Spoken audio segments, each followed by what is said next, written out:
geser dulu. Menti.com 6244516.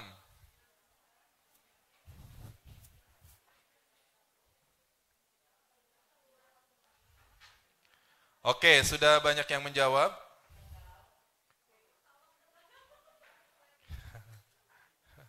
Kita lihat, ada yang bahagia banget, ada yang sedang galau. Yang hebat ini, menti.com ini, kita nggak bisa tahu siapa yang galau. Emang tahu? Saya nggak tahu siapa yang galau. Karena teman-teman kan nggak memasuki nama-namanya kan? Jadi nggak apa-apa, ini rahasia.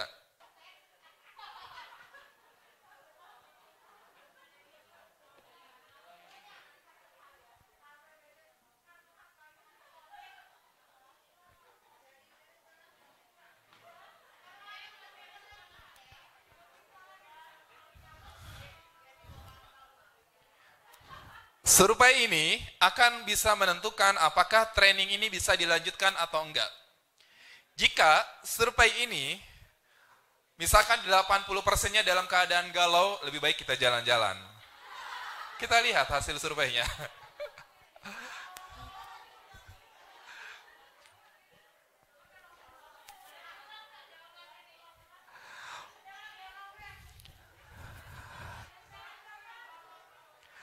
Hasil surveinya menunjukkan adalah, oh belum ya, masih jalan. Oke. Saya nggak nyangka juga di sini Mr. Abdi ada yang sedang galau. Tapi di sini tenang aja, ini privasi nggak ketahuan siapa yang sedang galau. Tapi saya bisa ngelihat dari matanya, siapa yang galau apa enggak. Oh, oke. Coba, ini bisa kita lihat langsung surveinya. Yang pertama adalah, kita lihat dari yang merah dulu. Yang bahagia ini 33%. Tepuk tangan dong. 33%. Saya akan melihat wajah-wajahnya yang bahagia itu kelihatan yang mana gitu kan. Walaupun pakai masker, matanya kan kelihatan.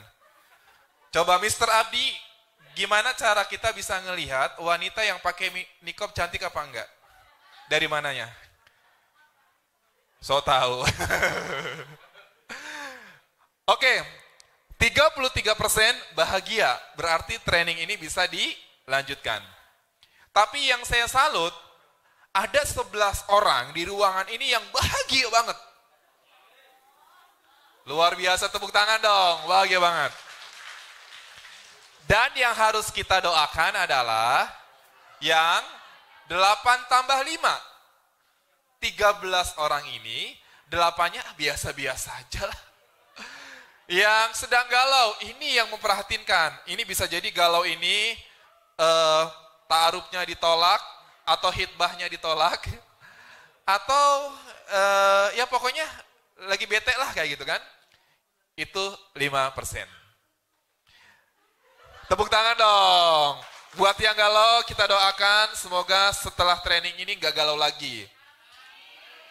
Biasanya guru yang galau ini, kegalauannya, aduh gue melanjutkan gak ya di SIT Mutiara Cendikia. Nyari tempat lain, aduh aku mau nikah, nanti suamiku bawa ke tempat tertentu gitu kan. Itu galau biasanya. Oke, Bapak Ibu, ini bisa dilakukan tuh. Jadi ketika kita memulai ngajar, pakai Zoom meeting, kita survei, asik tuh. Jadi kita survei perasaan anak seperti apa, begitu. Nanti besok ini kita benar-benar langsung, saya buat link Zoom meetingnya, kita akan praktek bergantian beberapa orang, termasuk mempraktekkan ilmu mentimeter.com ini. Kalau bisa, yang punya laptop besok bawa laptop. Oke, kita lanjutkan ke survei yang berikutnya. Cek. Kalau cek tepuk tangan sekali. Cek. Boom. Kalau boom tepuk paha. Boom. Oke, survei yang kedua. Survei berikutnya adalah Cuman memang mentimeter.com itu kalau kita pakai gratisan tidak semaksimal yang berbayar ya. Semua aplikasi begitu. Oke, sekarang kita ke survei berikutnya, ini tentang pembelajaran daring. Oke, pertanyaan pertama tolong dijawab.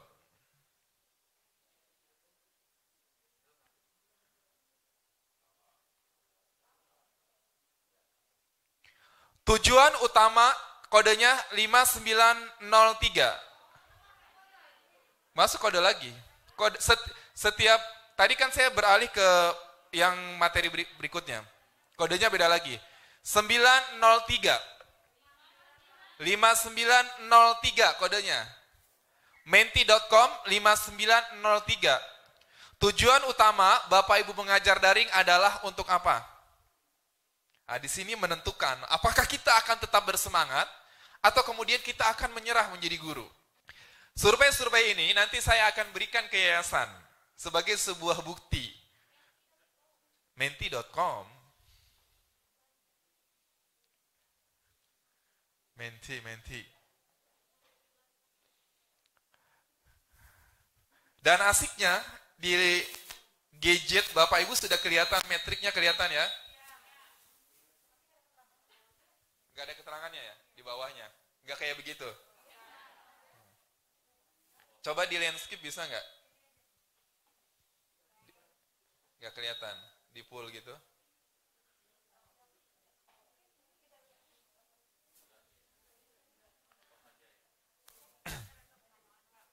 Pakai laptop ya.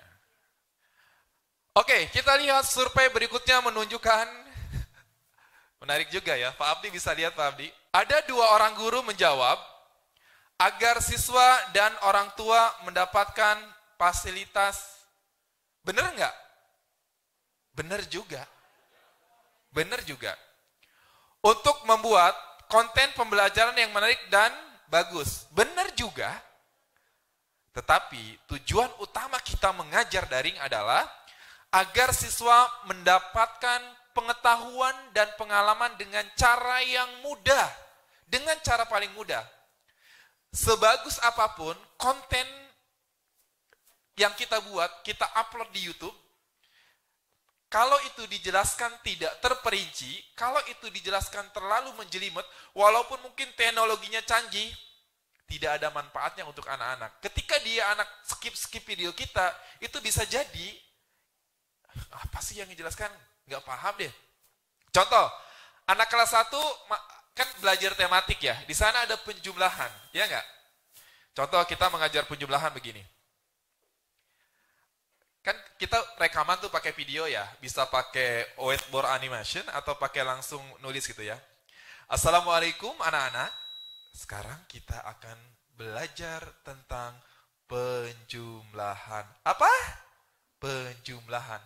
Jadi walaupun anak-anak itu tidak ada di depan kita saat sedang rekaman, anggap mereka di depan kita.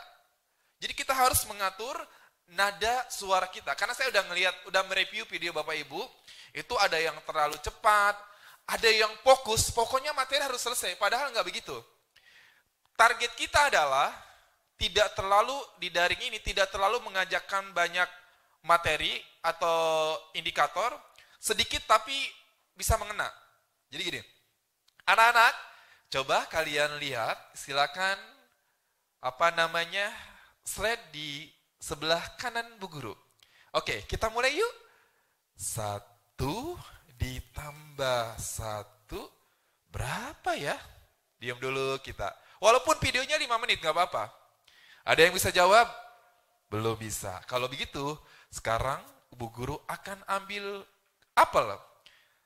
Ting, apel pertama. Ting, apel kedua. Berapa apel? 2, betul. 1 ditambah 1 jadi berapa apel?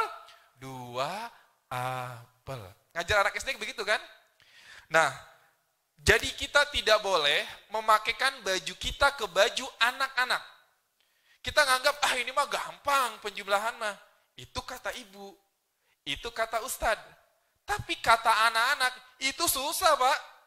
Ya enggak? Apalagi anak kelas 1 yang dia belum bisa baca. Apalagi anak kelas 1 yang dia baru mengenal angka dan huruf. Butuh perjuangan. Tepuk tangan buat kita semua. Nanti besok kita lebih banyak praktek. Sekarang hanya prolog-prolog saja. Saya hanya ingin memastikan bahwa ayo tunjukkan bahwa kita mengajar daring itu bukan hanya sekedar membuat konten yang bagus, tapi tujuan kita adalah memberikan agar siswa kita paham dan mengalami langsung. Tadi malam saya diskusi, Pak Guru TIK siapa? Ada guru TIK. Nanti, jadi ada pertanyaan dari Pak Dendi ke saya. Oh sorry, ininya name tag-nya dipakai dong, biar kita jangan Pak ini, Pak itu, pakai dulu. Kasih nama, namanya yang besar. Oke, name tag-nya dipakai dulu. Iya, namanya besar, namanya Akbar.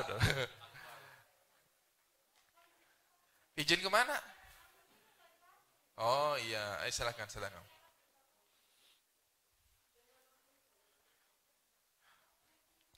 Besok kita juga akan nonton film. Filmnya bagus banget. Film ini berhubungan dengan materi kita. Filmnya film India, waktunya 2,5 jam. Tapi kita akan preview saja. Ini benar-benar film pendidikan. Ada yang pernah lihat filmnya itu judulnya? Hah? Iya. Apa judulnya? Tare apa? Si Ihsan, ada yang pernah lihat film Ihsan? Ya, besok kita akan preview film itu sebagai sebuah modal. Ini loh seorang guru tidak boleh putus asa. Dan itu mirip banget kalau saya baca dengan bukunya Toto Chan. Bisa jadi film Terejare ini terinspirasi oleh Toto Chan. Yang dia siswa yang tidak bisa diterima oleh semua sekolah. Termasuk Ihsan kan begitu kan? Oke, kita lanjutkan ke survei berikutnya. Oke, sekarang pertanyaan berikutnya adalah, jika ibu bapak membuat konten edukasi di YouTube, kemudian tidak mendapatkan uang, apakah ibu akan berhenti untuk menjadi konten kreator atau tidak?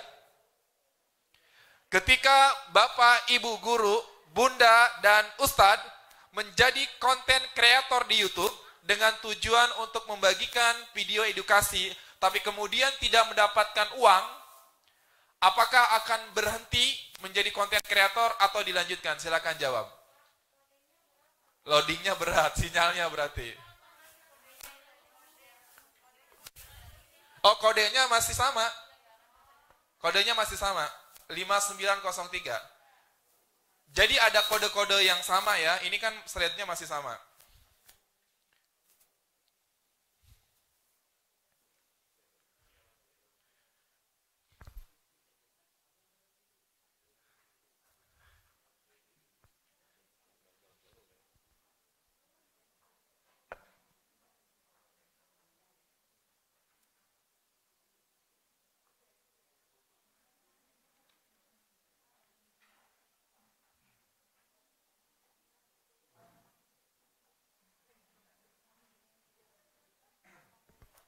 Oke, baik. Terima kasih.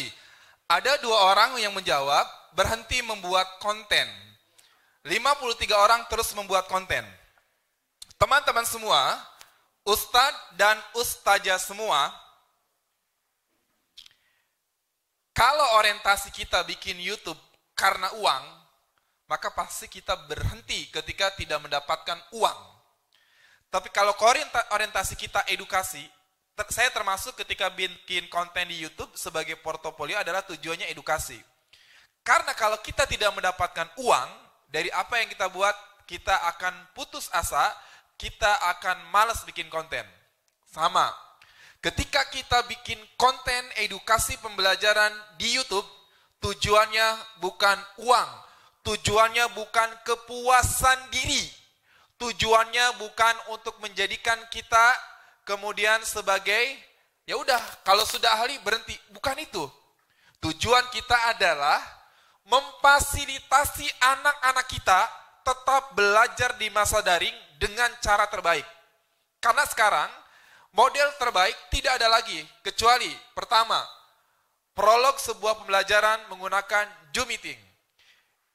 Kemudian dilanjutkan dengan video penjelasan secara detail di YouTube, yang itu bisa di-download oleh anak kita dan bisa diputar berulang-ulang. Yang ketiga adalah dengan game dan kuis. Jadi hanya 3 ini yang bisa kita gunakan untuk saat ini. Oh iya, saya lupa tadi, ngomong tentang guru TIK. Jadi Pak Dendi tadi malam tanya ke saya, Pak Namin, gimana cara guru TIK mengajar TIK? Bisa nggak siswa gitu, misalkan SMP, SD, dia mempraktekkan langsung ketika dia mau save, dia mau ekspor tertentu, bisa nggak? Pak Guru, Pak siapa? Bisa ke depan sebentar. Ustadz siapa? Dwi. Apa? Dwi Irawan, sini. Ini cerita, ini ada pertanyaan dari Pak Dendi. Kata Pak Dendi, kalau kita praktek, misalkan belajar Microsoft Word gitu kan, MS Word, anak kita sedang ngajarin bikin folder, kemudian nge-save file gitu kan yang bagus itu anak-anak itu belajar mengalami langsung pelajaran apapun, apalagi TIK, itu gimana caranya Pak biasanya? Assalamualaikum warahmatullahi wabarakatuh. Kalau selama ini di sistem pelajaran TIK itu kan menggunakan Zoom. Jadi ketika ada pelajaran praktek langsung diterapkan dengan media Zoom menggunakan share tadi, langsung membuka aplikasi langsung diterapkan ke anak-anaknya. Jadi anak langsung mengerti, kalau tidak mengerti langsung ditanyakan. Langsung kita ulangi cara prakteknya. Kalau kita ingin mereka praktek langsung gimana caranya? Ya tadi kita misalnya pelajaran membuat aplikasi Visual Basic misalnya kan, kita langsung membuka Visual Basic, kemudian kita share melalui aplikasi Zoom, kita share cara pembuatannya langsung, kita langsung pembuatannya. Oke. Screen. Gini. Share screen kan? Iya. Itu anak bisa mengoperasikan share screen itu nggak? Bisa. Dengan cara? Anak-anak bisa melihat share screen kita. Kita juga bisa mengetahui anak-anak sedang membuka komputer. Terus apa namanya? Itu anak SMP, anak SD? SMP. Anak SD nggak? Belum bisa. SD belum tahu. Ada TIK-nya nggak? Ada guru TIK-nya di sini? Oke. Baik, cukup tepuk tangan dong. Ya, Assalamualaikum warahmatullahi wabarakatuh. Iya. Jadi sini Pak, kalau screen itu, share screen itu ada di guru, apakah siswa bisa mengoperasikan share screen kita? Nggak bisa. Nggak bisa. Makanya sekarang, untuk anak-anak SMP atau kelas 6 SD, biar mereka bisa ngalamin langsung belajar tuh Pak, itu kalau bisa, satu pertemuan bergantian, kalau ada 28 siswa, 5 anak kita jadiin make a host. Jadi mereka biar apa? Bisa mempraktikkan langsung. Kalau mereka tidak jadikan host, itu tidak bisa. Maka salah satu solusinya adalah dijadikan host agar mereka mengoperasikan laptop di layar mereka begitu. Tepuk tangan buat guru TIK dong. Terima kasih. Ada hadiah dong untuk guru TIK ini. Ini guru SD SMP? Pak Hussein, Ustadz, ngasih hadiah di sini. Guru TIK ini salah satu ilmunya yang bermanfaat banget di era digital ini. Oke. Tepuk tangan. Oke, kita masih brainstorming. Satu lagi brainstorming kita. Oh enggak, masih ada 2 lagi ya. Oke. Kodenya masih sama. Pertanyaannya adalah, wah, kok nggak muncul? Ada pertanyaan di situ? Ada kan?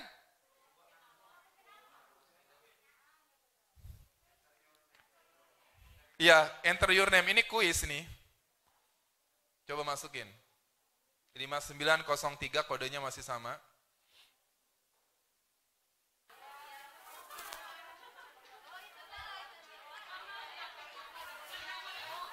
Kenapa?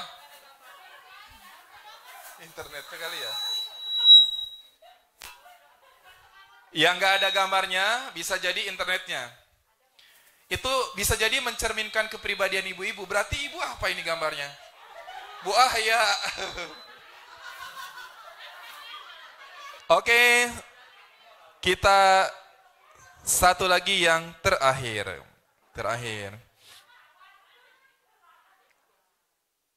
Yang terakhir ini berkaitan dengan konten materi kita ya. Setelah ini, tapi nanti brainstormingnya jangan lama-lama ya dengan anak-anak itu, sekali aja. Kalau ini saya sambil mengenalkan aja. Oke, sekarang Ibu tulis aja, sebutkan satu ciri sekolah unggul di masa COVID-19. Kodenya 6244516. 6244516. 6244516. Sebutkan satu ciri sekolah unggul di masa COVID.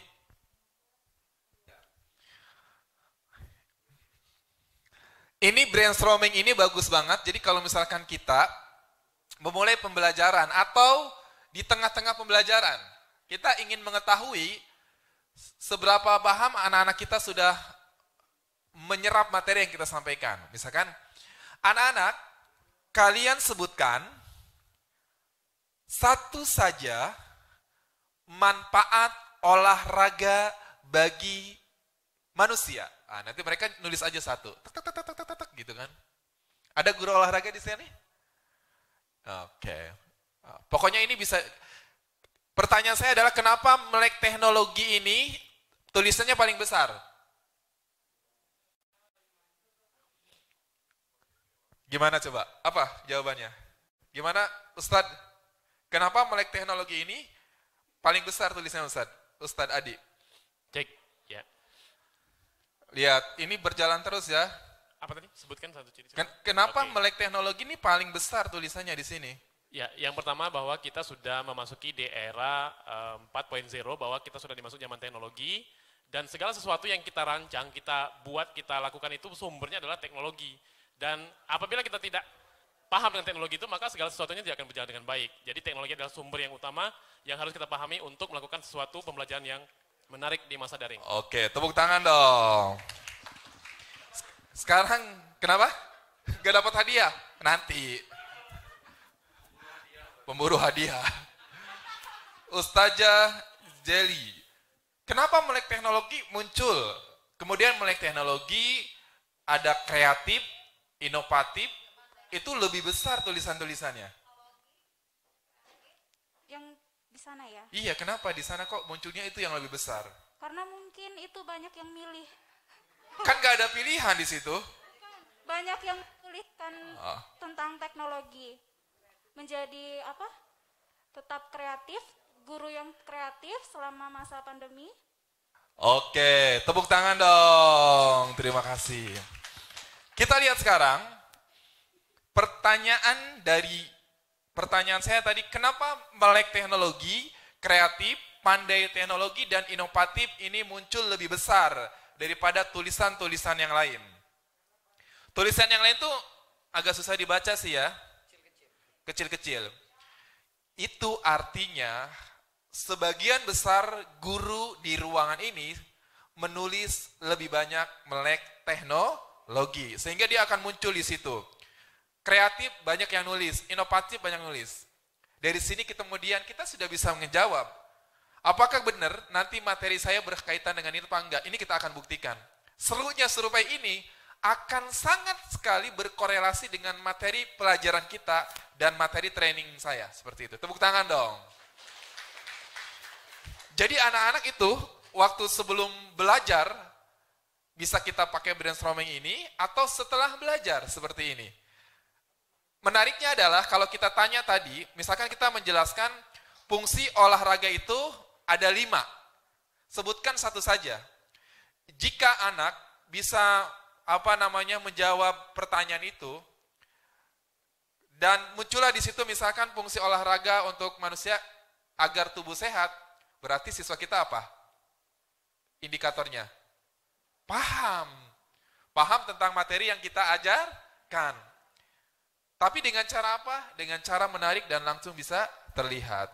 Tepuk tangan buat kita semua. Oke, sementara cukup, kita akan ke materi. Saya minta Mr. Abdi disediakan satu operator di sini.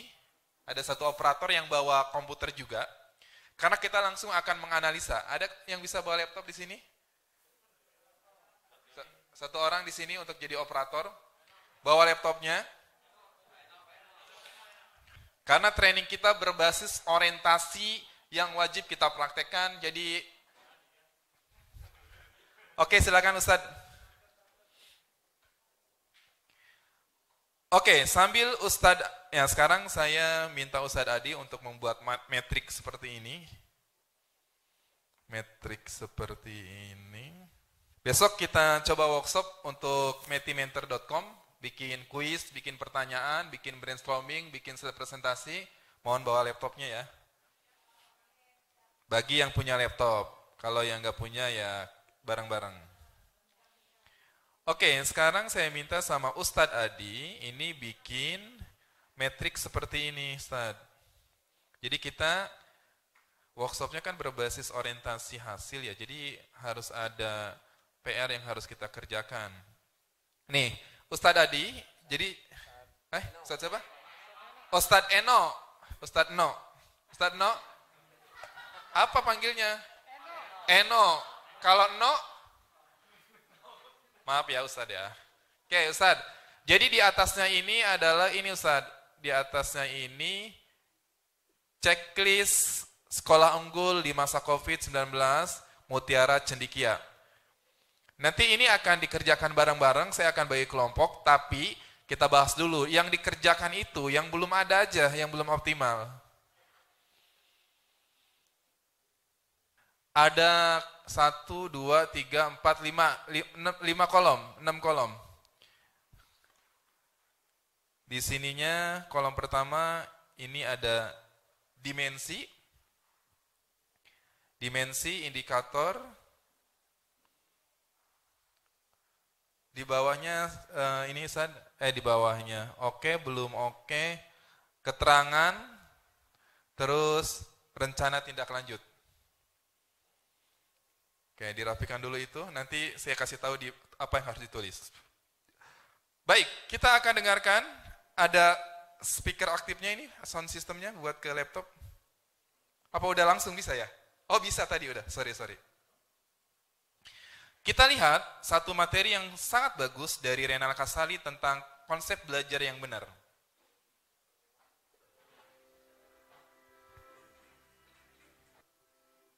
Oke, cukup. Saya minta satu ustadz ke depan yang berani maju dan satu bunda ke depan, satu orang maju. Silakan, maju aja ke depan. Ada yang berani maju ke depan? Satu ustadz, ayo ke depan. Satu bunda ke depan, maju aja. Ayo. Ayo maju, gak apa-apa. Yang muda dulu. Yang muda. Satu ustadz maju ke depan. Siapa aja, boleh. Ayo ke depan, satu orang aja.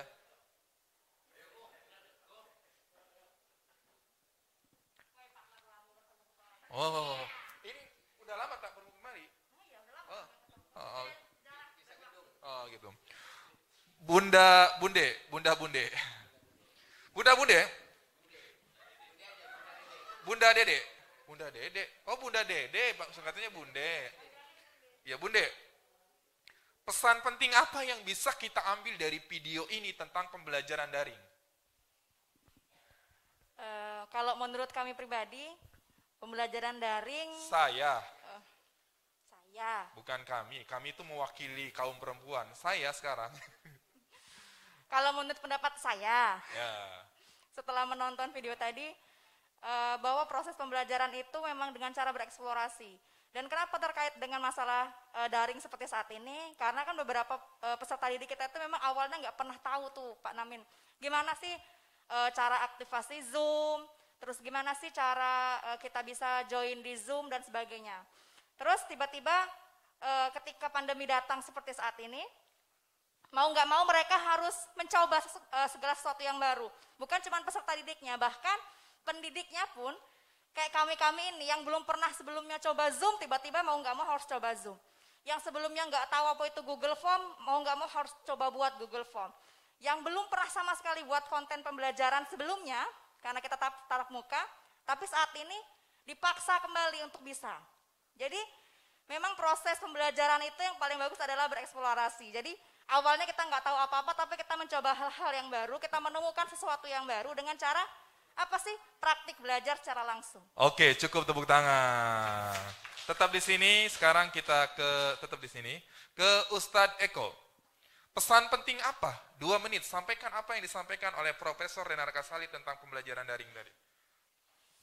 Iya, yang saya tangkap karena terhalang oleh dinding juga jadi sedikit tidak maksimal mungkin, tapi yang saya tangkap dari pesan Profesor tadi adalah pembelajaran daring. Manusia itu memang belajarnya itu secara langsung. Karena apa? Dengan pembelajaran secara langsung dia akan pahamnya lebih baik daripada hanya mendengar teori-teori. Jadi langsung praktek sebenarnya intinya. Jadi dalam pembelajaran daring ini seorang guru mengarahkan memang seharusnya pembelajaran itu langsung dilaksanakan dengan praktek, jangan terlalu banyak teori. Jadi anak langsung praktek, anak bisa. Dan sebagai guru kita hanya mengarahkan dan memotivasinya untuk terus belajar seperti itu, Pak. Oke, tepuk tangan dong. Kita kasih hadiah. Ya, tolong dari penerbit Erlangga maju ke depan.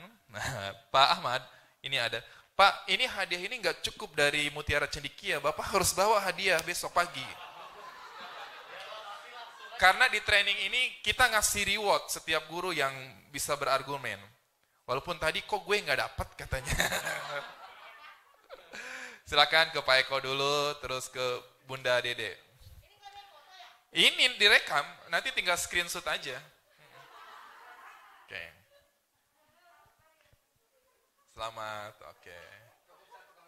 Oke, sekarang Bunde, ke Bunda Dede.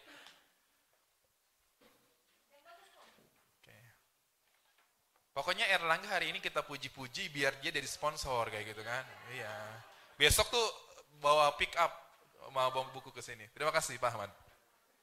Oke, jadi saya mengambil kesimpulan PR terbesar kita bagaimana setelah pelatihan ini kita membuat pembelajaran daring menggunakan Zoom yang melibatkan di mana anak-anak mengalami langsung.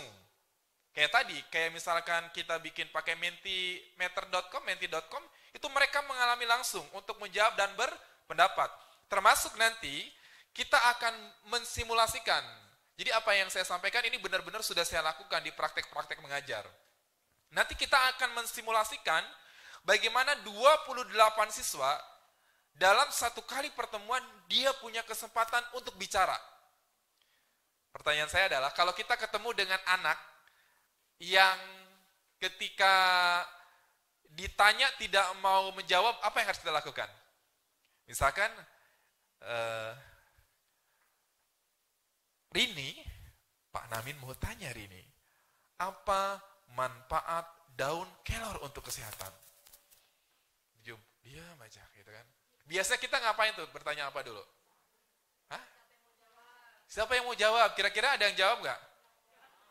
Bisa jadi ada, bisa jadi enggak. Tapi kalau pakai menti.com, mereka bisa jawab. Atau kita bisa pertanyaan yang sederhana dulu. Rini, tadi pagi ketemu bapaknya jam berapa? Nanti dia jawab gitu kan. Jadi kita harus menstimulus anak-anak SD. Karena daring ini apa tadi saya bilang? Pembelajaran daring ini bikin garing dan boring. Pertanyaan saya, yang membuat anak-anak boring belajar daring itu karena pelajarannya, karena gurunya, atau karena orang tuanya? Menurut survei yang saya lakukan, jangan kaget, menurut survei yang saya lakukan di seminar-seminar parenting di masa daring, yang membuat anak boring belajar daring itu karena ibunya, bukan karena gurunya. Kenapa? Ibu-ibu di masa pandemi ini banyak emosional sama anak-anaknya. Jangan tepuk tangan, ini aib. Kenapa? Karena mereka nggak siap dampingi anaknya belajar. Tapi di sini para ibu bapak guru, kehormatannya semakin terangkat harusnya. Bahwa mengajar itu nggak mudah. Hanya bisa dilakukan oleh orang-orang yang terdidik khusus. Yang disiapkan untuk menjadi guru. Sorry. Walaupun orang tuanya doktor, profesor, sarjana, tapi belum tentu bisa ngajarin anak belajar. Ngajarin tematik belum tentu bisa. Ya enggak? Karena ada skill khusus yang tidak bisa dimiliki oleh semua orang. Dan Bapak Ibu lah orang-orang terpilih, tepuk tangan dong. Oke, jadi pesan saya adalah terus semangat berkarya. Tugas kita adalah memberikan pengetahuan, pemahaman, pengalaman kepada siswa dengan cara paling mudah. Seperti yang Profesor Renan Kasali katakan tadi, belajar cara paling baik adalah memberikan pengalaman seperti yang dilakukan oleh Steve Jobs dan Bill Gates. Dia walaupun keluar di drop out dari Harvard University, tapi memang ketika masa kuliah dia selalu banyak melakukan eksplorasi tentang teknologi. Tapi jangan keluar dari sini ya. Bukan berarti gue keluar aja, kita jadi YouTuber aja gitu kan. Biar uangnya dapat kayak Atta Halilintar. Jadi pada saat kita sudah berkarya dengan puluhan video, jangan merasa capek atau bosan. Karena kita wajib tetap harus memfasilitasi anak untuk belajar dengan baik. Kejenuhan dalam mengajar dan belajar daring sudah pasti ada. Maka lakukan improvisasi dalam mengajarnya. Kita akan praktek besok. Sekolah yang tidak mampu beradaptasi dengan perkembangan zaman akan ditinggal oleh konsumennya. Sekarang bayangin, ketika orang nyari di YouTube, Mutiara Cendekia nggak ada. Nyari di Google nggak ada. Nyari di Instagram nggak ada. Apa yang akan dilakukan oleh orang tua kira-kira? Mereka akan mencari sekolah yang lain. Tapi hari ini, teman-teman, kita pastikan ketika orang-orang di seluruh dunia searching Mutiara Cendekia, mereka akan menemukan banyak ratusan video di YouTube, banyak artikel di Google, banyak di Instagram. Tepuk tangan dong untuk Mutiara Cendekia. Walaupun nanti skornya bisa kita nilai berapa skornya gitu. Kemudian sekolah yang tidak mampu beradaptasi dengan teknologi akan sulit ditemukan oleh orang. Oke, indikator atau dimensi pertama sekolah unggul adalah, tulis Ustadz, jadi dimensinya adalah sekolah yang memiliki sistem digitalisasi dalam pengolahannya. Indikatornya dari sini nih Ustadz, indikatornya tulis 1, 2, 3, 4. Kita akan analisis. Yang pertama adalah memiliki website yang informatif dan komunikatif. Kita akan langsung buka. Kita akan review. Sorry, di sini admin websitenya siapa? Siapa? Siapa admin websitenya?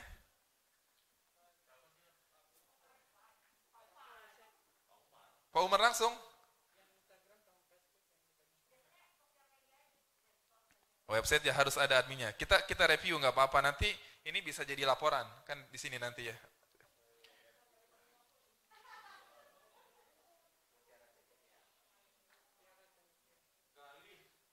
Gali, Pak Gali. Tadi mic mana ya? Oke, saya minta ke Pak Ahmad. Pak Ahmad, ketika Pak Ahmad mau menyekolahkan anak, anggap aja bukan Mutiara Cendekia atau Mutiara Cendekia, pertama searching di Google kan? Ya. Nyari. Kemudian ketemulah websitenya. Yang pertama kali Bapak cari di website apa? Tentang apanya? Info sekolahnya posisinya di mana? Info sekolah, kita lihat ada enggak? Info sekolah. Mana di sini alamatnya?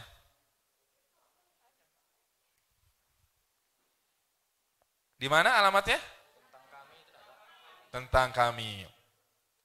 Oke, PR-nya adalah di sini di bagian bawah masukkan alamat sekolahnya sekaligus Google Map-nya.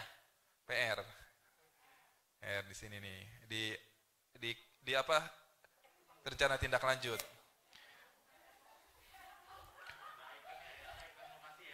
icon location. Iya kan?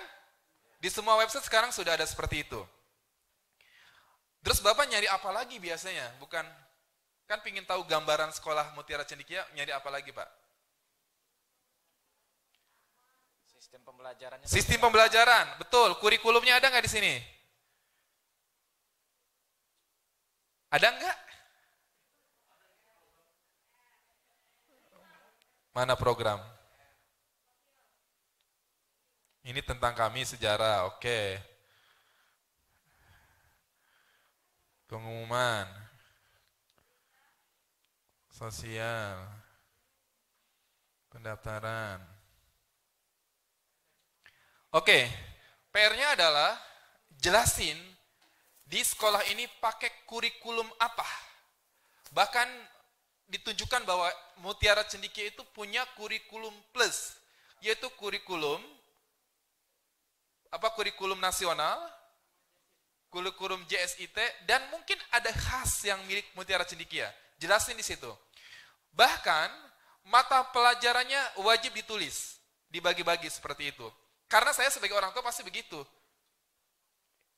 Apalagi Pak kira-kira? Atau gantian ke yang lain lah, orang wali murid yang lain. Bunda Nelly, anaknya di sini.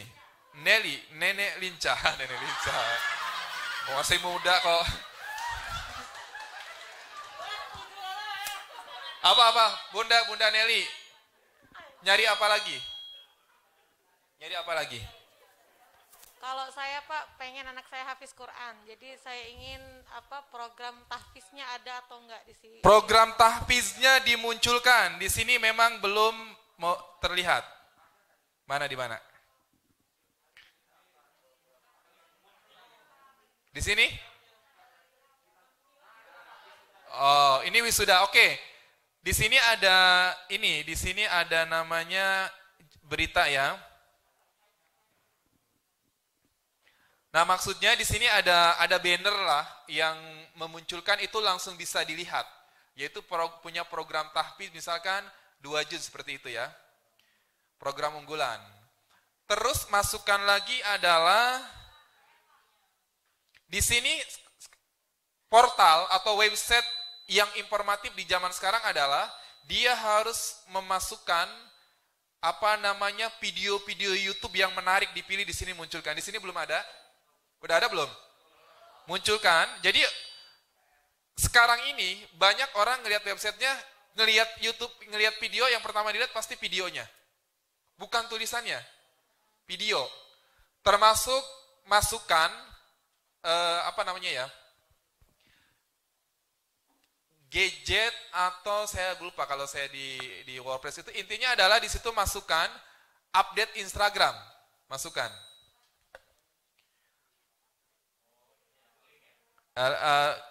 Enggak link, tapi memang Instagramnya bisa muncul langsung di situ gambar-gambarnya gitu. Saya lupa namanya, pokoknya begitu. Galeri sudah ada ya. Tinggal video lah. Yang lain-lain nanti kita review lagi, karena waktu kita terbatas. Copy break ada nggak? Oke, sebentar sabar. Review pertama adalah tentang website Mutiara Cendekia. Nanti lebih dalam kita akan ini lagi lah. Lebih dalami lagi oleh tim yang ada di sini. Yang kedua adalah memiliki channel YouTube yang mengedukasi. Tulis Pak indikatornya. Kira-kira channel YouTube kita sudah bagus apa belum? Sudah bagus, perlu dioptimalkan. Saya sudah berbincang-bincang tadi malam dengan Pak Abdi, dengan Pak Dendi, dengan Pak Umar. Tadi pagi sarapan saya sudah berbincang-bincang. Kita berharap MCTV ini, karena ini adalah media sekolah, maka yang berperan besar untuk mengisi konten MCTV adalah siswa, bukan guru.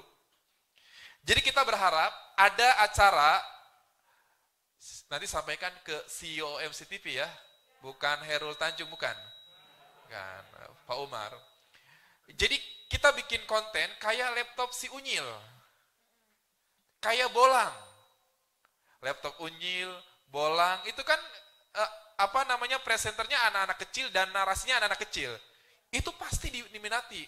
Mereka bosen ngelihat podcast yang yang ngobrolnya bapak-bapak, ibu guru, bosan mereka. Ya enggak? Tapi kalau mereka ngelihat konten itu langsung, anak-anak itu jadi announcernya, jadi presenternya, itu pasti menarik. Gak usah panjang-panjang videonya, lihat aja laptop si Unyil, kemudian, apalagi tadi saya bilang? Bolang, itu nggak panjang-panjang videonya.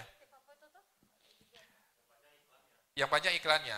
Mudah-mudahan ada sponsor nanti MCTV. Ini lihat Erlangga ini, produknya banyak 1, 2, 3, 4, 5, 6, 7, 8, 9, 10, 11, 12. 12 produk Erlangga bisa jadi sponsor ini. Amin. Dan bisa jadi pilot project untuk sekolah-sekolah di Indonesia. Tuh Erlangga jadi sponsor di MCTV. Erlangga sepak bola ini nih, Erlangga football. Nanti akan jadi sponsor ketika ada konten-konten tentang olahraga.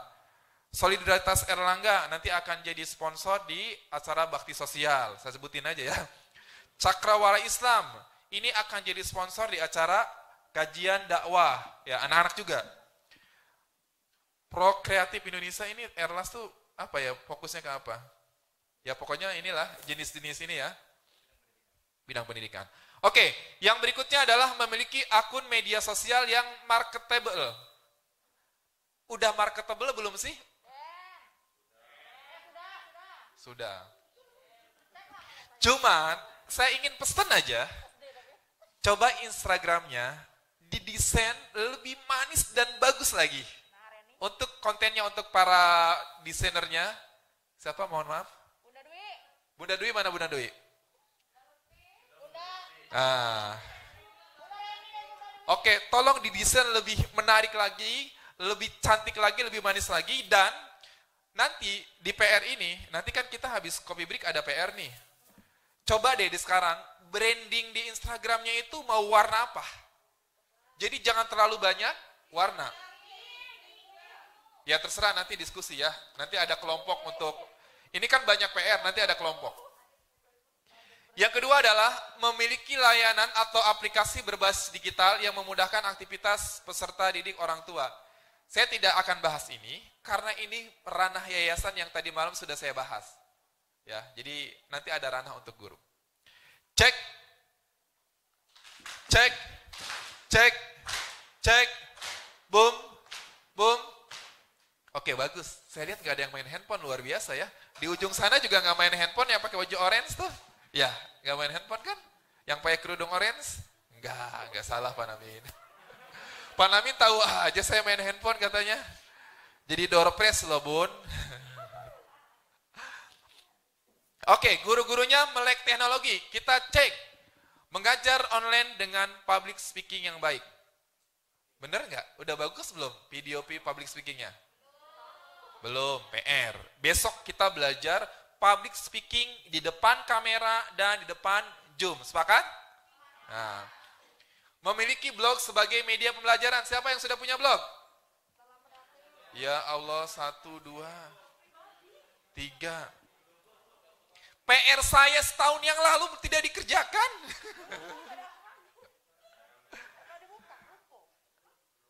Ada yang tidak ngajarin atau tidak mau belajar? Lupa. Nah, besok kita langsung praktik aja deh. Oke, bawa laptop juga. Jadi biar nggak jadi PR. Kenapa saya menuntut guru punya blog? Blog itu bagi guru adalah portofolio diri. Dan itu akan ngepek banget sama kepribadian kita dan sekolah kita. Kalau hari ini orang menemukan konten-konten edukasi tentang Mutiara Cendekia hanya misalkan di website saya, di website berita, nanti akan ditemukan kontennya di website Bapak Ibu semua. Emailnya sudah nama email sekolah, misalkan rini.mc@gmail.com, belum? Besok praktek langsung tuh PR ya. Kita besok kita praktek bikin Mentimeter, kita bikin blog, kita bikin email yang alamatnya itu branding sekolah semua, begitu Pak Abdi. Ya. Jadi bisa jadi besok ada materi yang nggak perlu kita nggak sampaikan dulu, tapi yang perlu banget ini kita harus praktek. Kenapa? Nanti bagi Bapak dan Ibu guru itu punya pertanggungjawaban sama wali murid. Bu, semua pembelajaran udah ada di blog saya di sana semua. YouTube-nya sudah ada. slide share-nya sudah ada. Ada yang sudah punya akun sledeshare.net? Yang nganggu cuma dikit-dikit aja gitu kan. Yang lain praktek besok. Kenapa? Sledeshare.net ini adalah cara kita mempublish materi-materi kita di cloud gitu, pokoknya di internet. Saya udah ada 200. Contoh nih ya. Ini besok kita praktek itu deh. Nih, sledeshare.net. Jadi ini sebenarnya maksud saya adalah, kenapa saya ingin ngomong ini? Tidak ada alasan bagi wali murid protes terhadap gurunya. Ketika kita sudah memfasilitasi semuanya. Misalkan di sini coba, kita cek materi seminar parenting. Ada yang udah akrab dengan sledeshare.net belum sih? Nah, besok kita ajarin ini deh. Berarti saya harus Pak Ahmad merevisi. Jadi kalau orang nyari materi seminar parenting, ini semua akan bertemu dengan materi saya di sini. Tuh, lihat. Sampai ke halaman berapapun ini akan mendapat materi saya. Coba kita lihat. Di sini saya sudah mengupload materi sekitar 270 slide materi. Dan ada 2 akun saya. Dan ini setiap tahun itu di-download oleh sekitar 7.500 orang dan di-view sekitar 500.000 orang. Jadi betapa manfaatnya ilmu yang kita buat ini. Tapi dengan syarat, jangan plagiat karya orang lain. Kalau kita masukin gambar foto orang lain, cantumkan sumbernya dari Google, Freepik, dan sebagainya. Oke, jadi PR-nya besok kita belajar mentimeter.com, bikin akun sledeshare.net, bikin blog, supaya apa? Kita ada improvisasi pembelajaran daring lebih menarik. Ya enggak? Enggak hanya Zoom terus. Enggak hanya kuisis, kahot terus. Bosan lama-lama kelamaan. Seperti itu. Kita sepakati itu. Ya karena buat apa kalau saya datang ke sini, enggak ada ilmu yang kita praktekkan kan? Setelah pasca pelatihan. 4.